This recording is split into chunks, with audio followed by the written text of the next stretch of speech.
for inviting me. I'm really pleased to be with you all. Let's see, for me, it's tonight. It's your midday, the next day. So I'm coming to you, I guess, from the past. I thought I would share just a little bit about what my journey is that brought me to thinking about this intersection, as I'll talk about it, of design and belonging. And I will invite us at some point to both share in the chat and also to do some breakout rooms if you're game for that, because it's just nice to, once I share a few pieces of the frameworks, for you to have a chance to think aloud with a few folks about what is striking you about this intersection of design for belonging. So that's coming. But first, I'll take over your screen and share a few slides just of some background and then getting into the framework. So here we are. And I think you should be seeing Danny and the Dinosaur, Frog and Toad are friends, and the Animaniacs, yes? Great. So this is just as background, just to say, this is kind of where I came from. I thought that I was going to be in politics. I wasn't trained as formally as a designer, but I fell into the early days of the emergence of what we now might call ed tech, and at the time we called edutainment. I was here I'm here in California in the United States, and I was in San Francisco in kind of the early days of the emergence of multimedia. And so I got my feet wet and got interested in design by some work in game design. That led me then to the San Francisco Museum of Modern Art, which was a field leader in thinking about the role that technology and technology-based tools could play in helping people to understand what museums were trying to do when they were sharing modern and contemporary art. So this is just the kind of the title screen from a big project we did called Making Sense of Modern Art, which was using rich multimedia so that visitors could interact and think about what they were seeing. From this background in technology and design, I went to Stanford University, as Jack shared, and I did my PhD in a program called Learning Sciences and Technology Design. And while I was there, I got introduced in a formal way to what we would now call human-centered design. And I was so moved that there was a name for this method that I had in my early days of working on kids' games and for museum visitors. I had an orientation to wanting to do really early prototyping and have conversations with 5-year-olds and museum visitors about their experiences. And I came to see that that was my kind of intuitive approach to human-centered design, this work of focusing on empathy and building and trying out prototypes with people. And really that notion of designing with, not just for, was part of my emergent practice, and being at Stanford kind of gave me a way to name it. I got intrigued with what this methodology of human-centered design might mean in K12 education. So I started the K12 Lab, which is a way to investigate what design processes could mean in schooling. And we ended up building and doing projects that spanned the globe, certainly spread like wildfire across the United States, but also across the globe, thinking about this intersection of design work and primary education and high school education, as we call it here. And as I was doing that work, I started to really want to get clear. And for those of you that met Tanya Naisi, she shared with you liberatory design, this work of really thinking about how can we use design to build greater equity, and by that with a strong focus on racial equity, particularly in this context, and also thinking about complexity, recognizing challenges that we're working on in schooling and other social systems are always going to be emergent. And that bringing a complexity lens to problem solving is really helpful. So as I was starting to think about all of this, I was noticing, and these are just pictures of a number of different projects working with educators, curriculum builds, whole system builds, school builds, tool builds in lots of different contexts. And as we brought this stronger equity lens to the work, I started to notice that sometimes when I'd ask people about what their equity challenges were, there was kind of a like confusion and sometimes a freezing and not quite sure what to do. And that made me curious to like how to break through that, because I was often working with people who I knew cared a lot about building schools, for instance, that were work for all students and not just some students from elite backgrounds. I knew they wanted that, but they didn't know how to work towards it. And I felt like the design moves could help us. And so that liberatory design work was really something that I wanted to bring to it. It also led me to, and with this design orientation, having this desire always to try a prototype, I brought a small bit of the work of a gentleman named John Powell. He's a scholar here in the United States, and he wrote a piece called Othering and Belonging with a gentleman named Stephen Menendian. And this framework of othering and belonging, when I shared it with educators, this thinking about belonging as the real goal of our design for equity work just helped people shift. I was like, wow, this is really interesting. I just started really small with a small group of educators, and I saw the shifts that they could make.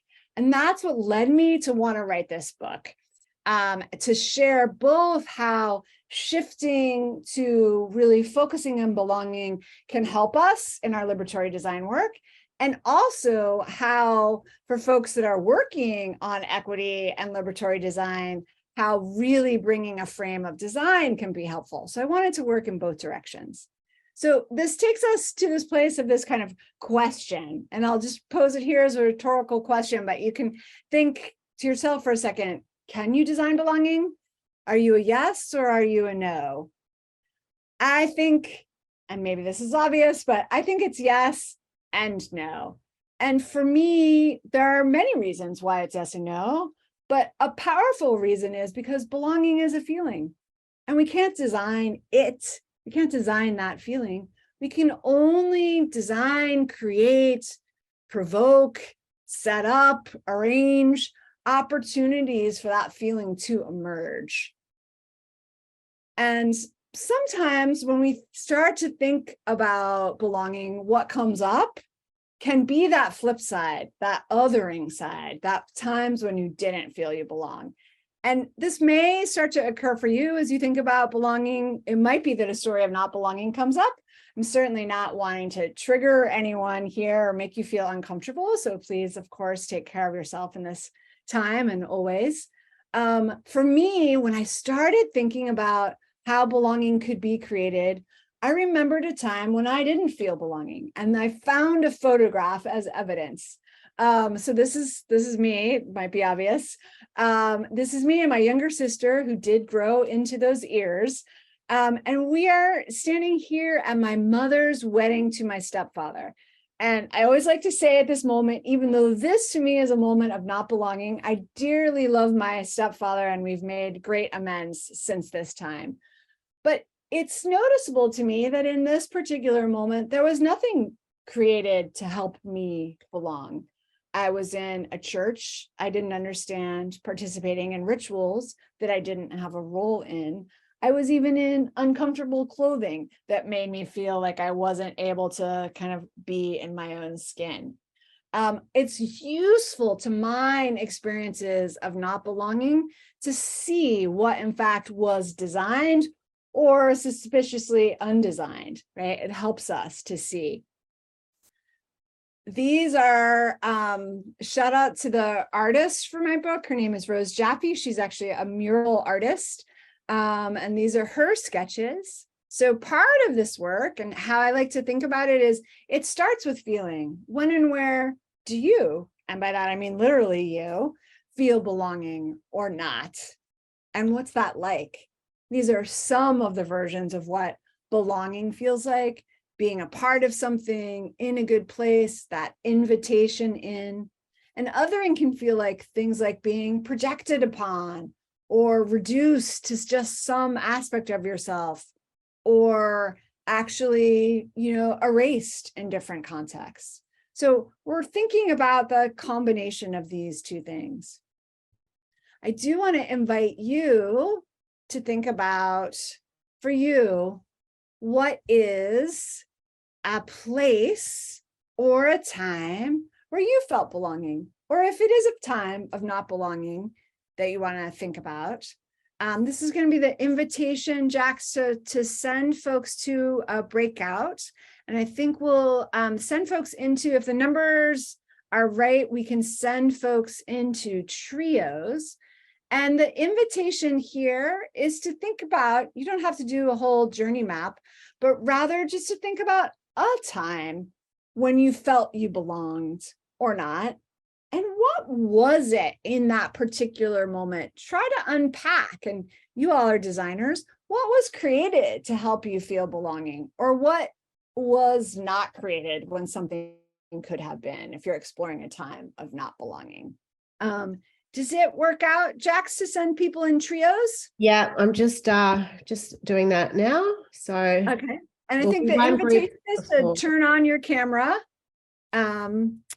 So Jax knows you're game to go to a breakout, yeah?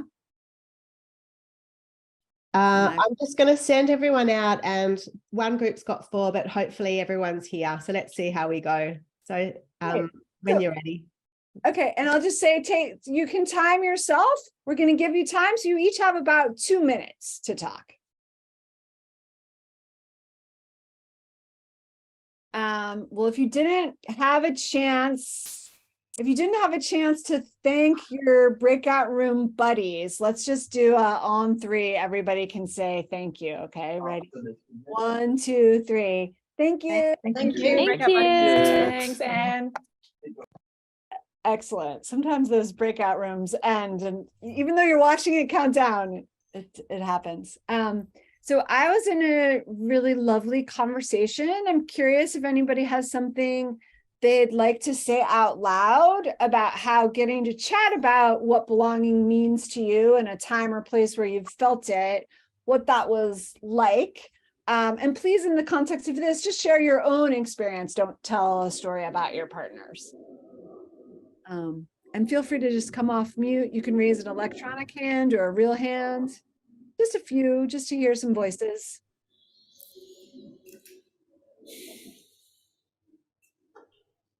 I'd go just vocalize that. Susie, thank you. Just, I think something that came up for me was how you could belong and not belong at any moment. And an example of that was kind of playing sport in a different country. Whilst you might play the same sport, and you share the same rules, but as a migrant, if you're then kind of coming into context of a particular sport, it could be anything, Cubans coming to the US playing baseball, or Japanese come to the US playing baseball, or in my case, an Indian coming to Australia and playing cricket. You instantly belong, because the rules are relatively the same. The fields are a bit different. Maybe there's grass, and there was no grass where I played at, and certain sort of functional things are a bit different. But I think at any moment you're kind of feeling like you belong there, and you're able to play it and kind of connect and communicate, but also very instantly not belong, because you might get heckled, and all of a sudden your what you're wearing is questioned, or your skin color is questioned, or what food you eat is questioned, just so that they are able to beat you in a particular moment, in fortitude to kind of hold on to your thing. So that was something that I shared, and I just thought that was interesting in a sense of like the many forms of belonging, which could be nested in many ways. But yeah, I like that word nested too. Thank you. Let's go Jade, and then we'll wrap for now. Hi Jade. Kia ora, Susie. So lovely to see you and all your wonderful bags behind you. Always wonderful. Brightens up my day. There was a connection around food and belonging for us in our breakout room, and going to school as a little Chinese girl, bringing, I guess, what other people might think is kind of weird food, but actually making friends of other people that also had shared food experiences was really wonderful. And whether it be primary school, intermediate school, or high school, and some of them we're still friends with today as well. I think there's, maybe the initial connection of food and then just a lifelong friendship. So Yeah. That's me. Thank you. Yeah. Thanks for sharing. And thanks for all of you for participating in breakout groups. I'll say that I think as designers, one of our first moves to make is always to think, and this is true, I think, for lots of concepts, but particularly for belonging, is to start with when and where do you feel belonging? And then that puts you in a place where you can authentically inquire and participate in conversations with others about their places of belonging or experiences of belonging and not. I'm going to share a few more slides. So I'm going to take over your screen again. And just to say that the way I've organized this book in particular about design for belonging is starting with feeling and the wide range of tools that we as designers can use to uncover, discover, reimagine how things feel, and then seeing and shaping belonging. And so when we move to seeing, I like to talk about a set of moments of belonging. So you might even think right now in the stories you told, what kind of a moment was it? And these are 9, and this is not an exhaustive set. I think it's a starting point to get us to think kind of broadly about how belonging arises, but it is just that. So the invitation, we often focus on that, particularly in contexts where we're seeking to create greater diversity, invite people into belonging. The invitation and the entering really matter a lot. Entering thresholds, I like to think about and talk about. We as humans are really tuned to notice things at these moments of entering. And then some of what you talked about, even in the sport and eating conversations, are really about participating. What is it that we're a part of once we're in community? How do we know? What are the cues that teach us how we can participate? We often feel our participation as some kind of a measure of belonging. I call out code switching and flowing as terms from social psychology that I think are really interesting for designers to pay attention to notice in organizational contexts when are individuals or groups code switching. And that's that notion that comes from linguistics about taking up aspects, language or otherwise, of different parts of our identities. And flowing being that sense of, being in it. That could be full participation or that psychological sense of flow. Contributing, I think, is a really interesting one. I found myself talking about this actually in my breakout group.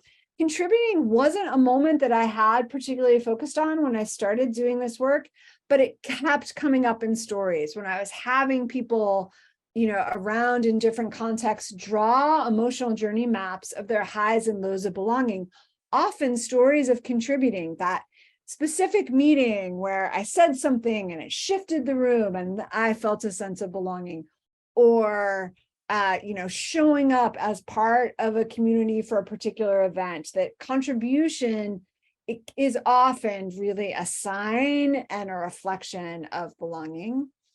And then the last 3 in this mural, again, huge shout out to Rose Jaffe, the muralist: dissenting, repairing, diverging, and exiting. Dissenting, I do think that being able to raise critical feedback, offer a dissenting opinion, simply disagree, is a measure often of belonging. In lots of cultures, we don't do a great job.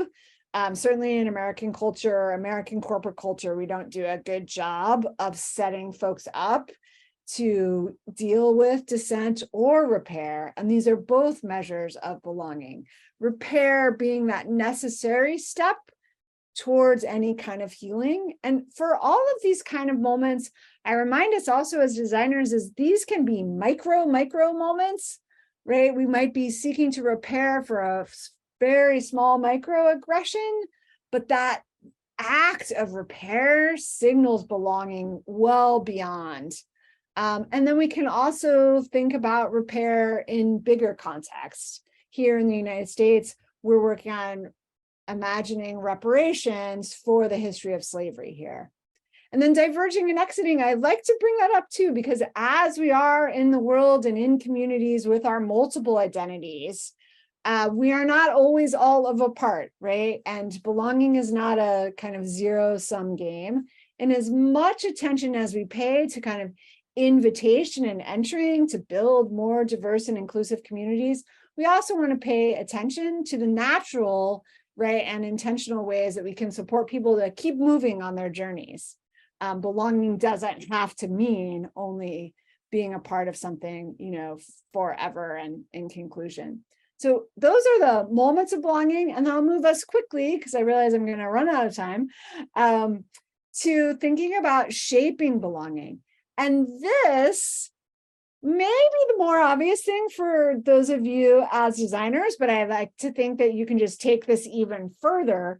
For some folks, it's also the reminder of, we often default to, well, let's have a meeting or let's send an email to let people know that they can belong here.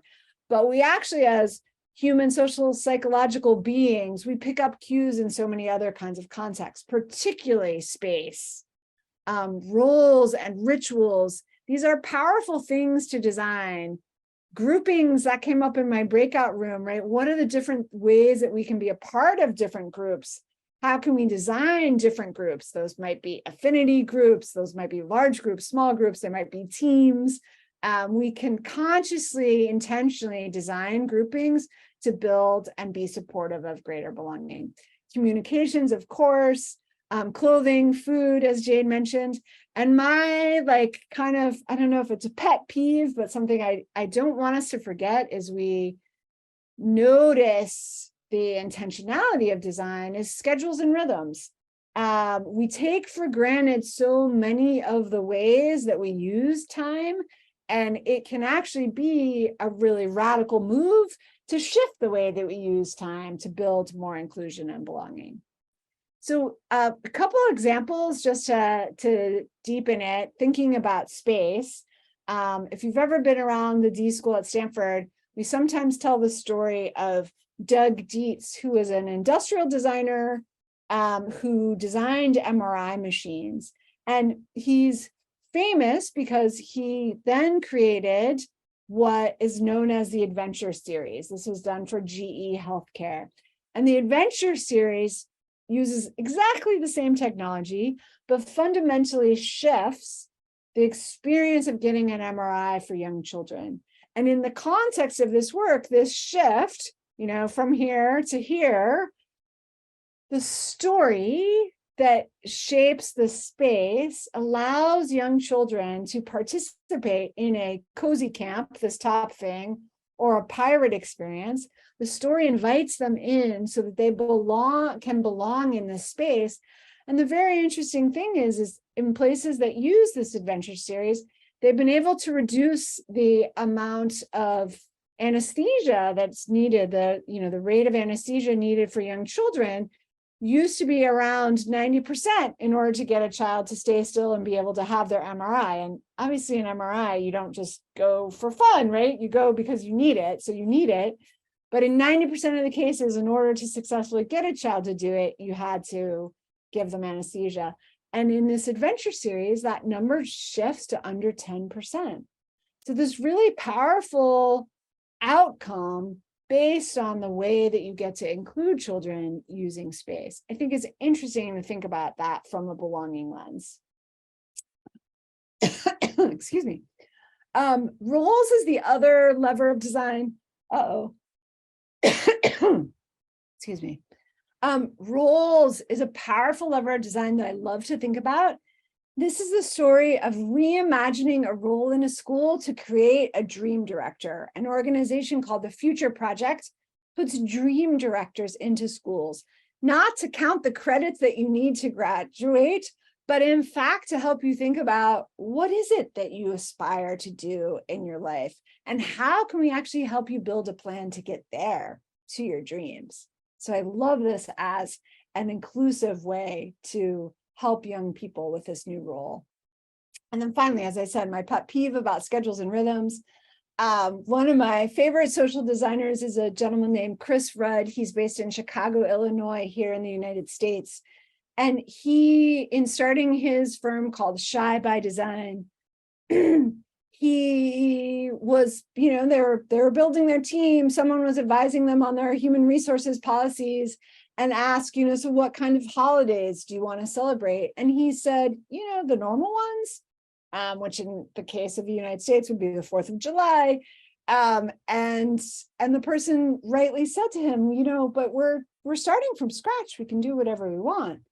And they decided to celebrate Ghanaian Independence Day and Diwali because those are the holidays that really mattered to their team. And it's just a reminder, right? Holidays can be a kind of light thing that we think of as, doing in schools to build diversity and to let people know about other cultures. But it's actually a profound move that shapes the way we use time. So feeling, seeing, and shaping, that's the work of design for belonging. And the way I think about using these tools is to focus on who are you thinking about and what's the moment.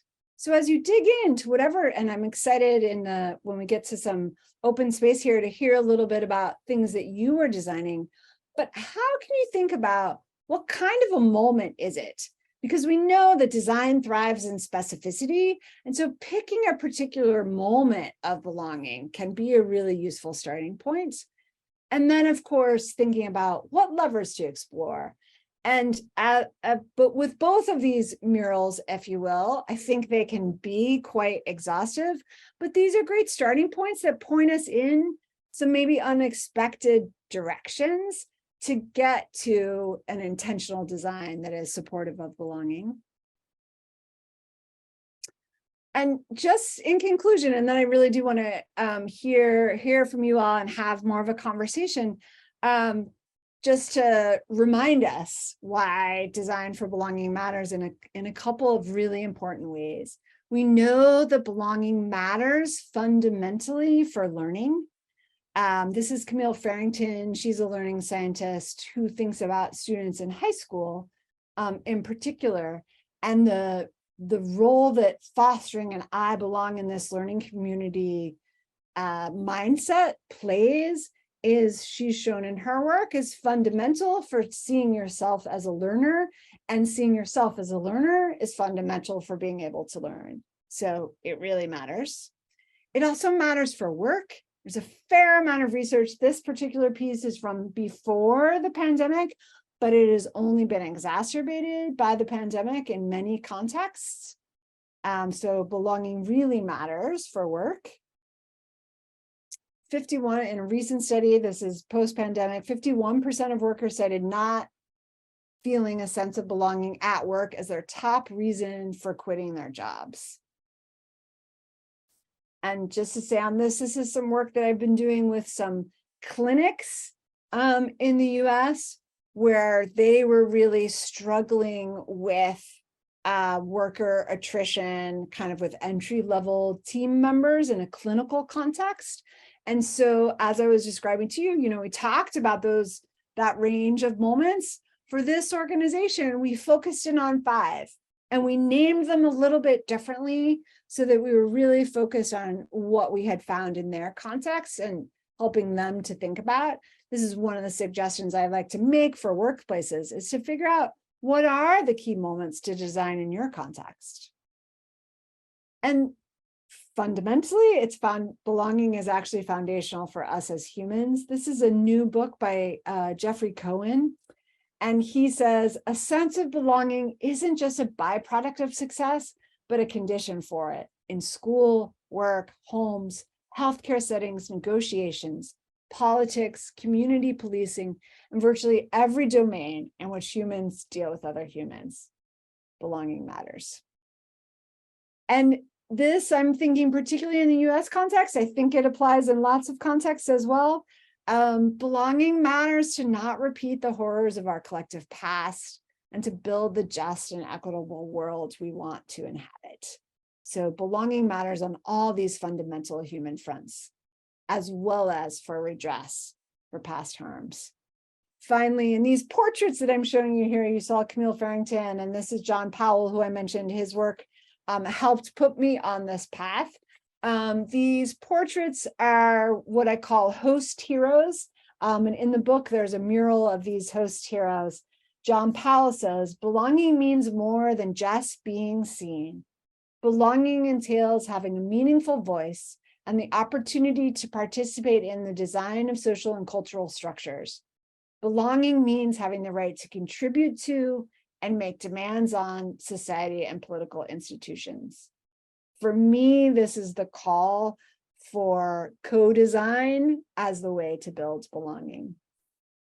I'm going to stop there so that we can get to maybe first, just top of mind, any reactions to this thinking and these tools, and then of course, any questions.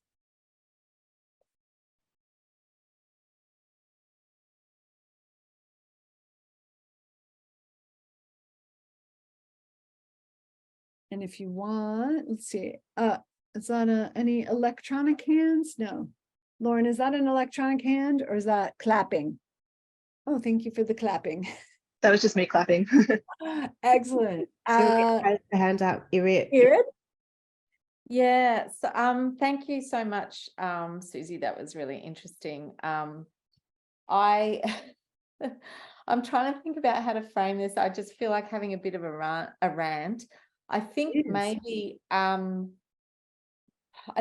what it comes down to, you know, there's the phrase, the banality of evil and the banality of exclusion and the banality of non-belonging, and so much about what we take for granted as normal and convenient, like as just positive attributes of our life, it can actually have, you know, a very exclusionary impact. And one of the things that I'm thinking of, so for very, very many people in the disabled community and people who are medically vulnerable, the dropping of controls of COVID transmission is a mass exclusionary event. So for those people, their existence, their relationship to their physical environment and to society has changed completely.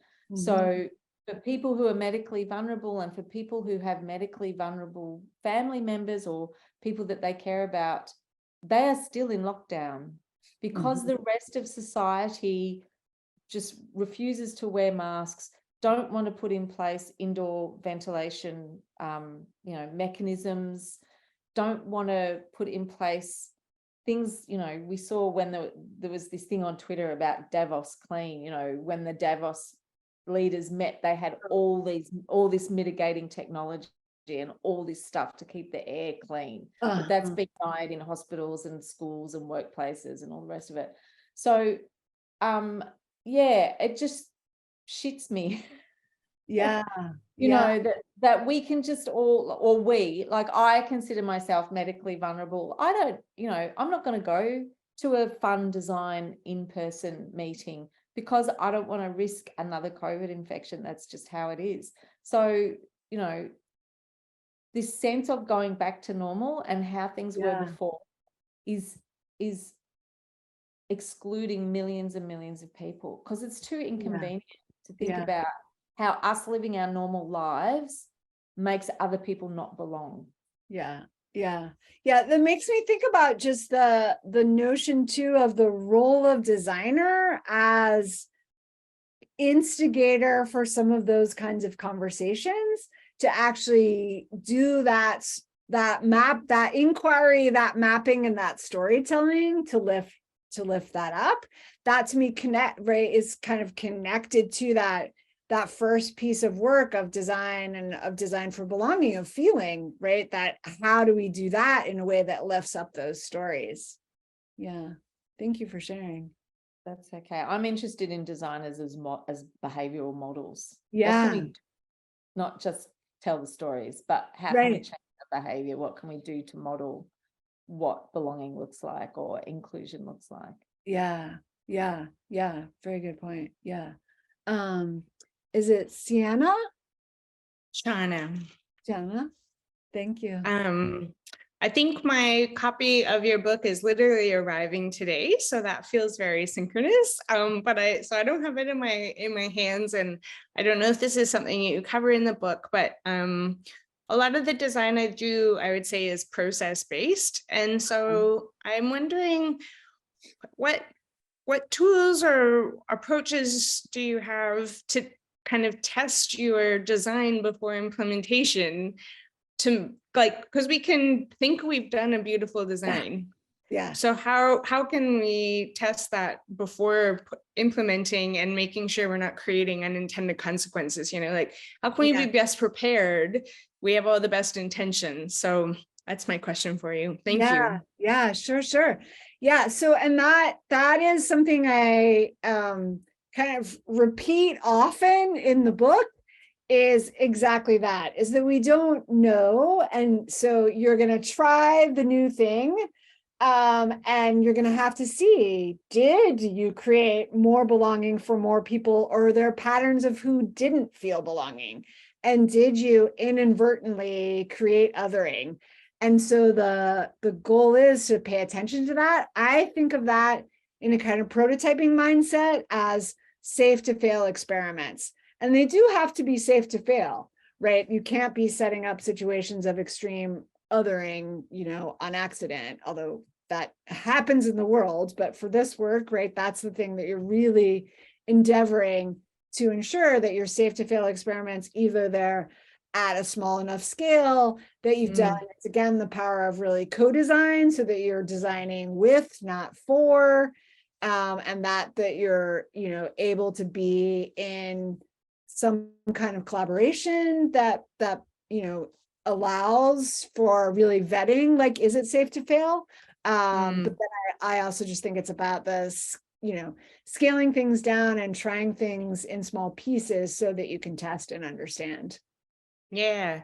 And is there a question then that you like to use for that feedback loop?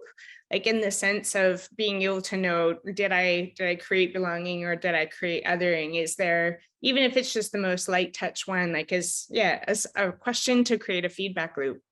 Yeah. Well, I'm a huge fan of emotional journey maps. And right. And just so the y-axis is just like high belonging to low belonging, and what did you feel across, whatever the experience that you set up was.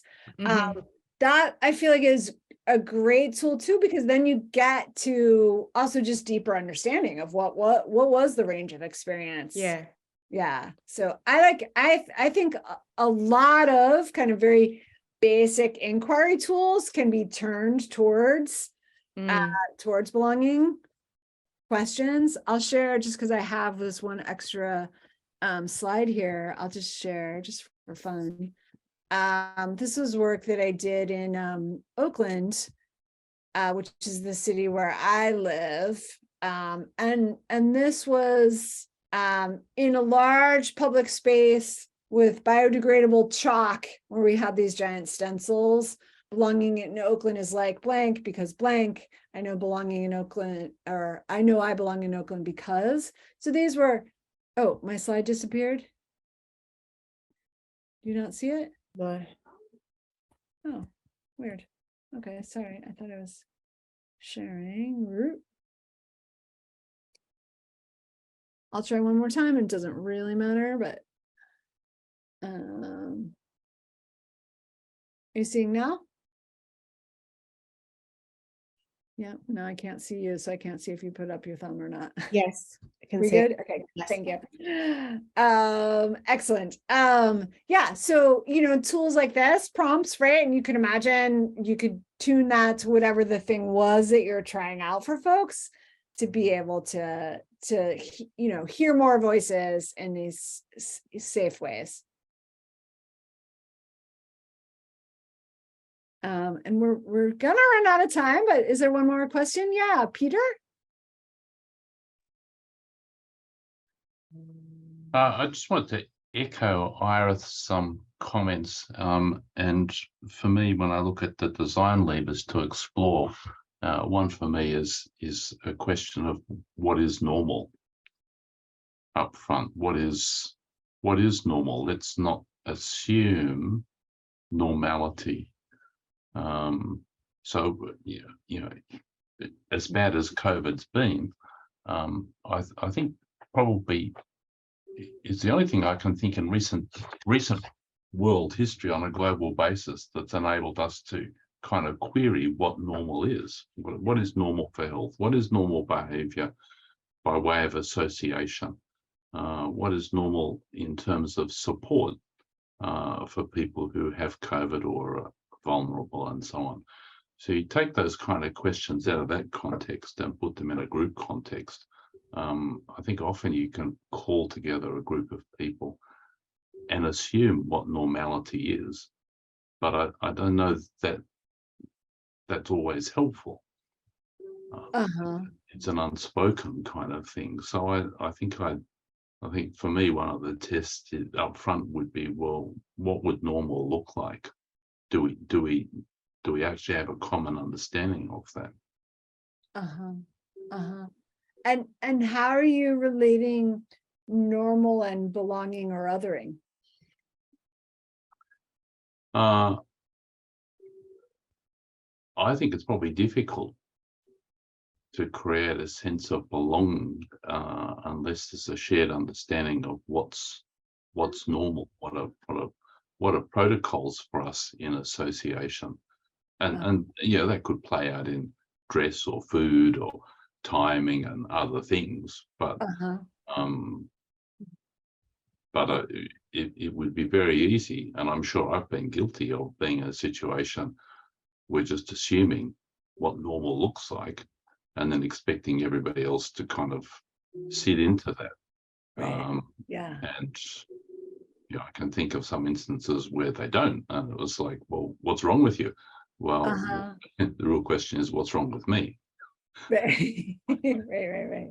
Yeah. It's again why I love the journey mapping as a way to have some of those conversations too. Yeah, thank you. I know people are in the middle of their workday and this is like a lunchtime thing. So Jax, is there a particular way you like to end, or? Just really with a big thank you, and I'm just putting the question out. We'd love to give some jazz hands. Thank you to Susie for her time today. So thanks so much, Susie. Really great talk. And this will be recorded, so I'll share the link to this if you want to share it with your colleagues. Please feel free, and it will be on the Social Design Sydney YouTube channel as well. So yeah, that will come in the email newsletter. So thank you all for coming. Thank you again for your donations as well, so we can get that money over to the Indigenous Literacy Fund. And thank you again, Susie, for your time. Really appreciated. Yeah, thank you so much. Thanks to everyone. Have a great day. Great season. Thank you.